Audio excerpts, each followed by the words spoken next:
Daripada Mughirah bin Syu'bah radhiyallahu anhu berkata, Rasulullah sallallahu alaihi wasallam bersabda, sentiasa di kalangan kamu ada golongan yang berjaya, yakni dalam perjuangan mereka, sehingga sampailah suatu saat yang dikehendaki oleh Allah Subhanahu wa taala, mereka sentiasa berjaya. Hadis riwayat Imam Al-Bukhari. Keterangan hadis, Allah Subhanahu wa taala telah menjadikan umat Islam ini umat yang terakhir sekali. Oleh itu Allah Subhanahu wa taala berjanji akan memelihara kitabnya, yakni Al-Quran, dan memastikan lahirnya generasi demi generasi yang akan memikul tugas dakwah hingga tetap wujud golongan mukminin di permukaan bumi ini. Kalau kita meneliti sejarah umat Islam mulai zaman permulaan penyebarannya hingga ke hari ini, kita akan mendapati bahawa umat Islam telah teruji sepanjang sejarah dengan ujian yang berat-berat. Ujian itu bermula dari golongan musyrikin di Makkah dan munafikin Yahudi dan Nasrani di Madinah.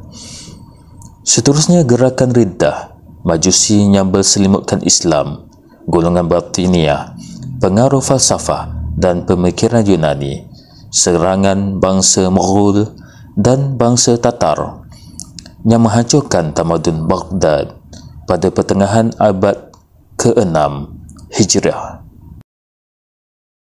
Begitu pula halnya dengan penyembelihan beramai-ramai terhadap kaum muslimin ketika berlakunya kejatuhan kerajaan Islam di Andalus, yakni di Spanyol, dan seterusnya, disambung dengan pengaruh-pengaruh imperialis Barat terhadap dunia Islam, gerakan Zionis Yahudi dan misioneri Nasrani yang mempunyai alatan dan kemudahan yang banyak, dan seterusnya serangan dari segi pemikiran dan kebudayaan dan sebagainya.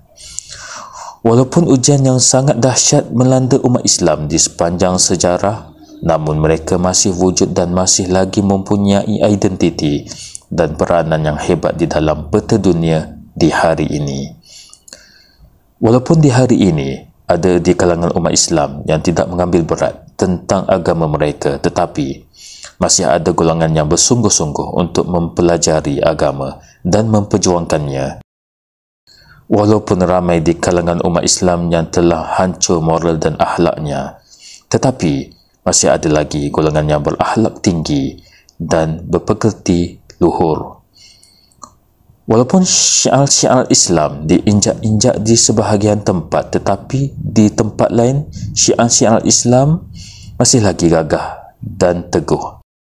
Walaupun aktivis-aktivis Islam ditindas dan diseksa pada suatu tempat, tetapi di tempat lain mereka akan disanjung dan dihormati. Begitulah seterusnya umat Islam tidak akan lenyap dari permukaan bumi ini hinggalah sampai pada masa yang dikehendaki oleh Allah Subhanahu wa taala.